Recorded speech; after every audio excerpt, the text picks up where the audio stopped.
ఈనాటి కార్యక్రమాలు గౌరవనీయులు పార్లమెంట్ సమన్వయకర్త శ్రీమతి వై శాంతమ్మ గారికి స్వాగతం.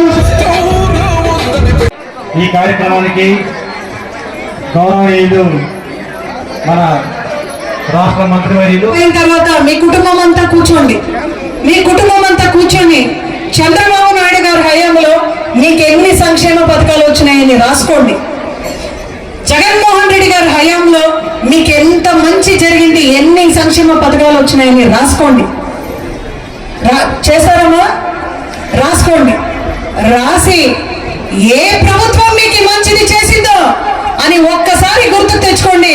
ఖచ్చితంగా మీరు ఆ ప్రభుత్వానికి మీరు ఓటేయండి అని జగన్మోహన్ రెడ్డి గారు చెప్తున్నారు. మీ ఇంట్లో మంచిది జరిగింది అంటే మాత్రమే మాకు ఓటేయండి అని జగన్మోహన్ రెడ్డి గారు అడుగుతున్నారు.